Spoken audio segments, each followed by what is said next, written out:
கிணற்று கூச்சல். இது ஒரு காதல் கதை. சுதாகர் வீட்டு திருமணத்தில் திரும்ப கௌசல்யாவை சந்திக்க நேர்ந்தது.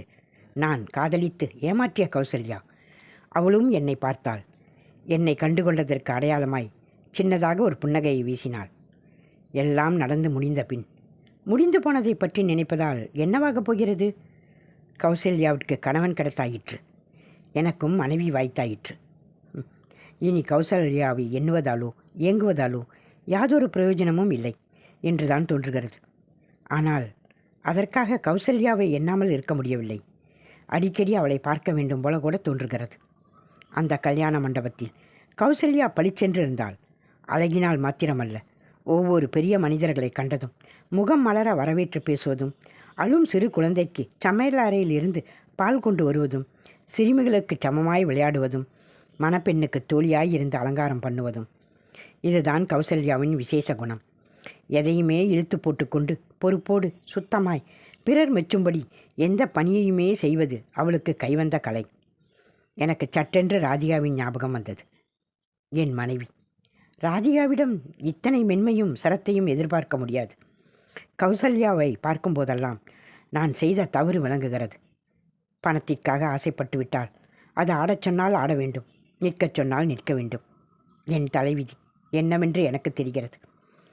ராதிகா மீது கோபப்பட்டு என்ன பிரயோஜனம்? அவள் வசதியான வீட்டுப்பெண், செல்லமாய் வளர்ந்த பெண், தன் சுகம் என்று வாழ்பவள். நான் அவளுடன் சகித்து கொண்டுதான் வாழ்கிறேன். ஆனால் அவளிடம் அன்பையோ காதலையோ எதிர்பார்க்க முடியவில்லை.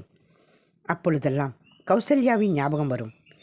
பணத்திற்காக என் மீதான காதலை முறித்தாயே, இப்போது சந்தோஷமாவா இருக்க என்று பரிகாசத்துடன் கௌசல்யா கேட்பது போல் இருக்கும். ஆய் சங்கர் என்று ஒரு குரல் அழைக்கவே திரும்பினேன். கௌசல்யா தன் கணவருடன் நின்றிருந்தாள். சிநேகமாய் சிரித்தேன். இவர்தான் என் கணவர், இது சங்கர், என் அத்தை பையன் என்று கௌசல்யா அவள் கணவனையும் என்னையும் ஒருவருக்கொருவர் அறிமுகப்படுத்தினாள். ஆமாம், ஏன் ராதிகா கல்யாணத்துக்கு வரல என்று கேட்டாள். அவளுக்கு உடம்பு சரியில்லை என்று ஒரு பொய்யை சொன்னேன். ராதிகாவிற்கு என்னோடு வெளியே வர பிடிக்காது. ஒரு நாளைக்கு ராதிகாவை நான் பார்க்க வரணும், நீங்கள் 2 பேரும் பேசிக்கிட்டு இருங்க என்று கௌசல்யா கூட்டத்தினுள் கலந்து விட்டாள். கௌசல்யாவின் கணவனை பார்த்தேன். நல்ல பாசனாலட்டி. பேங்கில் பணிபுரிவதாக கேள்விப்பட்டேன். இவன் நல்லவனாக இதமானவனாக இருக்கக்கூடும். கௌசல்யா கொடுத்து வைத்தவள். அதனால்தான் முன்னைக்கு இப்போது பூரிப்புடன் பளிச்சென்று இருக்கிறாள். அவளது திருமணத்திற்கு முந்திய சாதாரண வாழ்க்கையை நான் நினைத்து பார்த்தேன். அப்பொழுதெல்லாம் அவள் வீட்டிற்கு அடிக்கடி போவேன், கௌசல்யாவை பார்க்கத்தான். கௌசல்யா காலேஜில் ஃபைனல் இயர் படித்து கொண்டிருந்தாள். அப்போது கௌசல்யாவின் வீடு நிறைய கஷ்டத்தில் நிறைந்திருந்தது. நிறைய உறுப்பினர்கள், குறைவான வருமானம். கௌசல்யாவிடம் நான் அவளை விரும்புவதாக கூறினேன். என் காதலை வெளிப்படுத்த என் உத்தியோகம் எனக்கு தைரியத்தை தந்தது. அடிக்கடி கௌசல்யாவுடன் சுற்ற ஆரம்பித்தேன். கௌசல்யாவும் என்னை நேசித்தாள் என்றுதான் கூற வேண்டும். என்னை மனம் செய்து கொண்டால் சுமைகளற்ற வாழ்க்கை வாழலாம் என்று அவள் கனவு கண்டிருக்கலாம். எனக்கு வீட்டில் வரன் பார்த்தார்கள். எனக்கு வீட்டில் பெண் தேடுவதையும் பெண் பார்ப்பதையும் கௌசல்யாவிடம் நான் சொல்லவே இல்லை. ஏன்? கௌசல்யாவை நான் உண்மையாக காதலிக்கலையா? ஒரு டைம் பாஸுக்காக தான் அவளை பார்க்குறேனா, பேசுகிறேனா, நேசிப்பது போல் பாவனை செய்கிறேனா? ராதிகாவை பெண் பார்க்க போயிருந்தேன். எல்லோருக்கும் பிடித்து போயிற்று. வசதியான இடம் வேறு. ராதிகாவையும் ராதிகாவின் வசதியையும் காணும்போது கௌசல்யாவின் மீது இருந்த கொஞ்ச நஞ்ச காதலும் கசந்து போனது. ஒரு மாலையில் கௌசல்யாவிடம் ராதிகாவை மணக்க இருப்பதை சொன்னேன். தயக்கத்துடன் தான் சொன்னேன். கௌசல்யா கோபப்படுவாள், ஆத்திரம் கொள்வாள் என்று எண்ணினேன். அவள் சாதாரணமாய் தான் இருந்தாள்.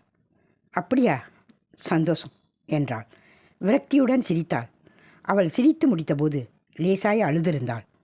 நான் ரொம்ப காலம் அந்த புன்னகையையும் அழுகையையும் மறக்க முடியாதவனாகவே இருந்தேன். என் திருமணத்திற்கு பிறகு கௌசல்யாவுக்கு கல்யாணமாயிற்று. கல்யாணத்திற்கு நான் செல்லவில்லை. பிற்பாடு மாதத்திற்கு ஒரு முறையாவது அவளை எங்கேனும் சந்திக்க நேரிடும். ஒவ்வொரு மாதமும் அவளது அழகும் கம்பீரமும் கூடிக்கொண்டே போயிற்று. நல்ல கணவன் கிடைத்த சந்தோஷம் என்று விளங்கிற்று. ஆனால் நான் ஒவ்வொரு மாதமும் உடைந்து கொண்டு போவதாய் தோன்றியது. வாழ்க்கையை பாசாங்குடன் வாழ்ந்தால் அப்படித்தான் நேரும். கௌசல்யாவிற்கு நான் வாழும் வாழ்க்கை தெரியும். அவள் என்னை விசாரிக்காவிடனும் ஒரு பார்வை பார்ப்பாளே, அதில் பரிகாசம் இருக்குமா, பரிதாபம் இருக்குமா என்று தெரியவில்லை. வாழ்க்கை பற்றிய படிப்பினை எல்லாமே கடந்து முடிந்த பிறகுதான் புரிகிறது. வாழ்க்கை என்ன என்பதை அறிவதற்குள்ளாகவே பாதிக்கு மேலான வாழ்க்கை கழிந்து விடுகிறது. மண்டபம் நிறைந்திருந்தது. கௌசல்யாவின் கணவன் என்னிடம் ஏதேதோ பேசிக்கொண்டிருந்தான். எனக்கு வார்த்தை வரவில்லை. நான் அவனை அன்பாக சிநேகத்துடன் தழுவிக்கொண்டு நின்றேன்.